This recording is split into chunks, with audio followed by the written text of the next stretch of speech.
Hello, and welcome to Spelling Wars, A New Hope.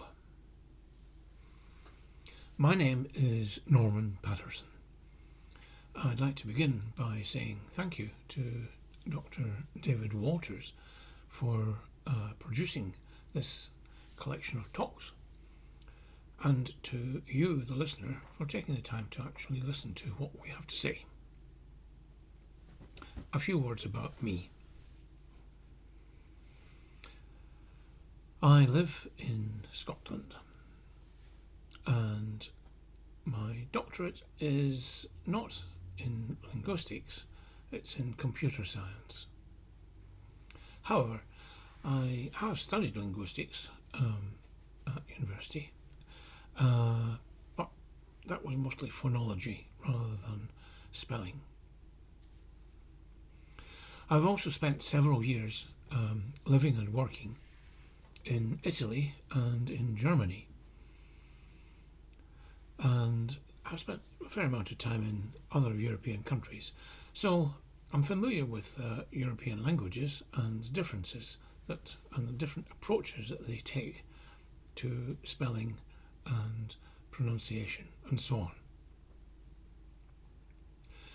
In my village where I live in Scotland, there is a primary school, and I spent a few years providing one-to-one teaching support there for children who were having difficulty with their reading and writing.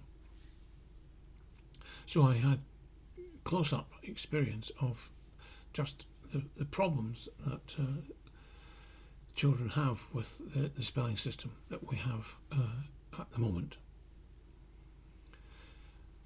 Lastly, I was a member of the English Spelling Society for a few years, and I left only when it seemed to me that the society was about to start, or was about to continue, flogging a dead horse, which didn't seem to be a very sensible use of its time. So, to summarise these aspects, I would say that I'm coming to this topic as a relatively informed amateur rather than a professional linguist. This talk's in two parts. The first part is my analysis of what's wrong with our current approach to spelling reform, and the second part is my thoughts on what might be a better approach to spelling reform. I don't want to get drawn into the pros and cons of spelling reform itself and all the details and the arguments for different systems. There's a place for that, but this is not it. What I want to discuss is the actual process of achieving spelling reform under any circumstances. So, first thing is, what's wrong with our current approach to spelling reform? Well, what's wrong with it in a nutshell is, as far as I can see, it will never work. That doesn't tell us why it will never work, so let's have a look. What exactly is the current approach? The key feature of the current approach to spelling reform is that it is what I would call a top-down approach. That is, the Spelling Society aims to persuade the people that you might call the authorities of English spelling, namely the government, the monarchy, publishers, the press, educators, authors, and people like that. People who have, or would appear to have, some clout in choosing how we read and write. And the aim is to persuade these people of the benefits of our proposed spelling reform in the hope that they will adopt the reforms and promulgate them to society at large. Now, that doesn't seem entirely unreasonable. After all, it's how we would hope to make changes in society in most other things. We would approach the people in authority, try to persuade them, and then they would put the changes into effect. But it doesn't work with spelling reform. What happens with spelling reform? What happens when we actually try this approach? Here's two examples to illustrate what happens. Two examples from recent years. In 2008, the president of the English Spelling Society, John Wells, proposed relaxing the spelling rules at the time and proposed that we should accept variants such as spelling through THRU and spelling light LITE, and that we might somehow cease to distinguish between the three spellings of there, and there. These were fairly minor changes, just slight improvements to this sort of spelling difficulty, the difficult words that everybody has to think a little bit longer about when they come to write them. So, given that proposal, how did David Cameron, the Prime Minister at the time, respond? Well, in his speech to the Conservative Party conference in October 2008, David Cameron attacked John Wells's proposals. He said, "He's the president of the Spelling Society. Well, he's wrong. And by the way, that's wrong spelt with a W." In other words, David Cameron reformulated John Wells's spelling proposals as a direct assault upon educational standards. And I think it would be safe to say that David Cameron does not have the slightest idea why there is a W in wrong. Another example.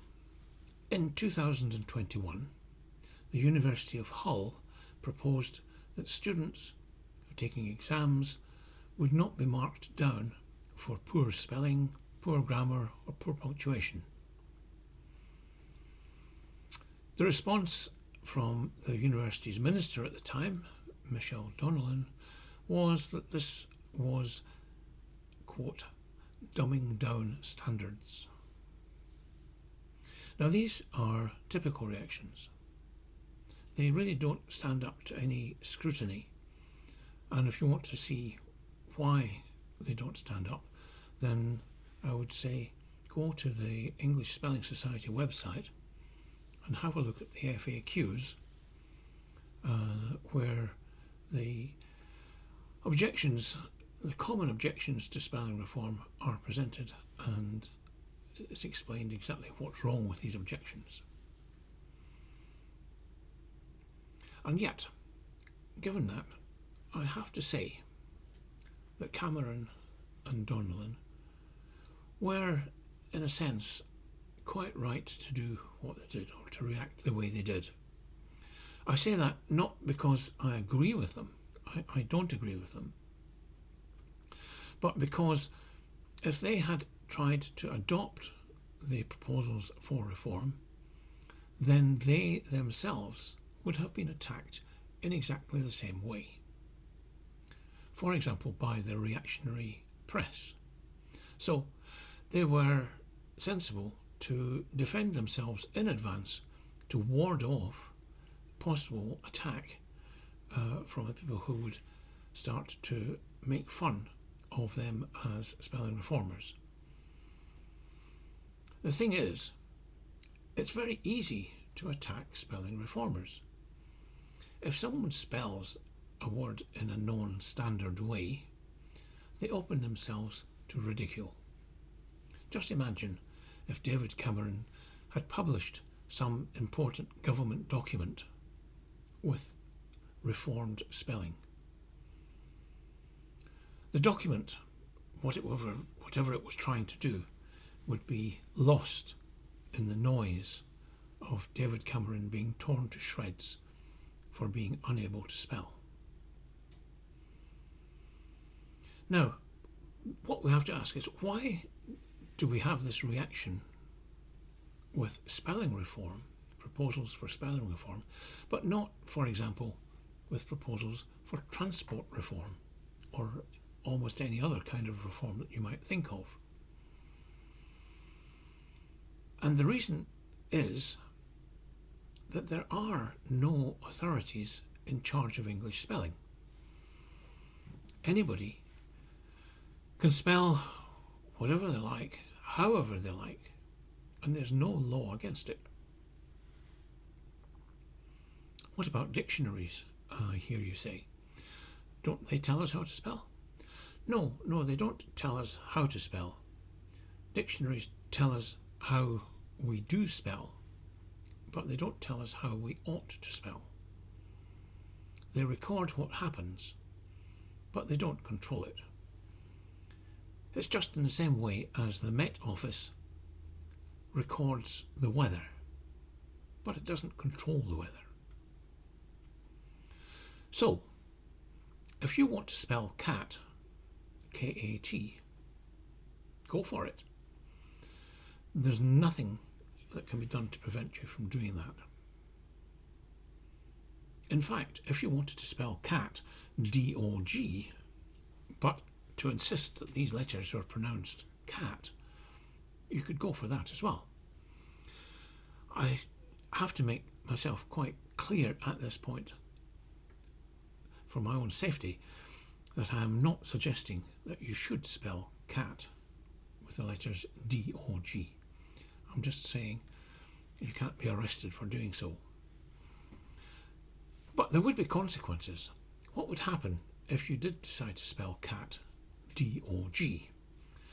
Well, quite simply, you'd have a dickens of a job being understood. And that is the key. Spelling is not something which is imposed upon us, but it is something that we all have to agree on, more or less, if we're going to communicate. The same is true for spoken language, of course. It's a shared behaviour. No one person's in charge. Everybody plays a part. Naturally, some people play bigger parts than others, but they're not in charge. This means that the basis of the current approach to spelling reform, namely an appeal to authority, is fundamentally flawed, because there is no spelling authority. Also, the authorities that we do have are the living embodiment of tradition, and I don't mean that in a bad way. But the point of tradition is that almost any change is a threat. And spelling is traditional. We spell wrong with a W. Are you listening, David Cameron? We spell wrong with a W because that is how we did it in the past. But why did we do it like that in the past? Well, we did so because there was, in the past, a good reason. And the reason is that the W was pronounced. It's just like the silent K at the start of words like knee and knuckle and knit. That K is silent now, but it used to be pronounced, and it still is pronounced in some languages, like German. So there was a reason for these letters being there in the first place, but now there is no reason for doing so except tradition. And tradition is the weakest possible reason for doing anything. If some action can't be justified in today's world, then tradition, just pure tradition, is not a very good reason to carry on with it, especially when that tradition has a cost. And spelling tradition does have a cost. some 20% of the UK population has difficulty with reading and writing. This has a cost, not just in economic terms, but also in people's lives. Now, the top-down approach that we've been following has been tried over and over for more than the last 100 years. There has been some support in the early years from people like George Bernard Shaw, H.G. Wells, Mark Twain, Andrew Carnegie, even President Theodore Roosevelt. There has been some support for spelling reform, but despite support of these people who are by no means lightweights in society, despite that, we have absolutely nothing to show for the efforts. And that is why my conclusion is that the top-down approach will never work. Well, if a top-down approach won't work, what's the alternative? The alternative is a bottom-up approach. I might say top-down and bottom-up are all good computer science terms, not linguistics terms.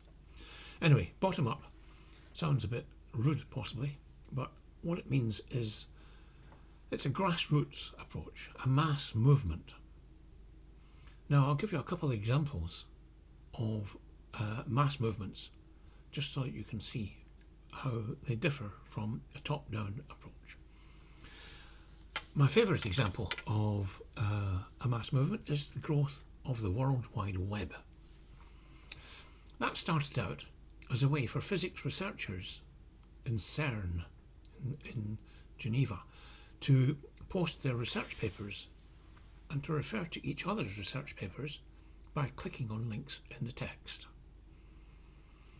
This gave researchers who joined in an immediate advantage.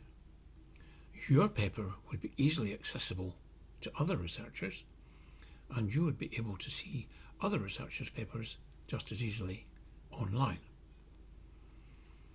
And there's nothing, absolutely nothing, pleases a researcher more than having their paper read by some other researcher. So the number of papers in the baby online web grew and grew rapidly. And the more papers there were in the web, the more value there was in joining the web. So we had an example here of what's called positive feedback. And positive feedback results in an explosive growth of whatever it is. Another example of a mass movement, a bottom-up approach, is a simple bonfire. A bonfire starts off as a pile of dry paper and wood, and you put a match to it, a tiny flame, just lighting one piece of paper, but it spreads, and the bigger the flame gets, the faster it grows. Once again, we have a situation with positive feedback, and soon the bonfire is ablaze. Now, these examples of a grassroots movement have things in common. One of them is a ready market for the new thing, whatever it is, as personal benefit from joining and a cheap way to join. In the first case, the World Wide Web, the market was researchers. And the second was all that dry wood. So what we need for spelling reform as a mass movement is a ready market. Some group, some class of people for whom joining spelling reform or adopting spelling reform will bring a personal benefit. And it must be cheap to join in. Without a grassroots movement for spelling reform, I think failure is certain. And with a grassroots movement, for spelling reform, I think success is not quite certain, but as close to certain as you might get. There's two other things about a grassroots movement. One of them is, once it starts, it's very hard to stop. And once it starts, it's very hard to control, if it's at all possible to control. So what is it for spelling? What is the market? The market that I think we should be addressing for spelling reform is young people, specifically teenagers. Why do I see teenagers as the ideal market? Well, unlike authority figures, teenagers do not overvalue tradition. They have no great investment in anything traditional and old because they haven't had the time to accumulate anything of value that depends on these traditions.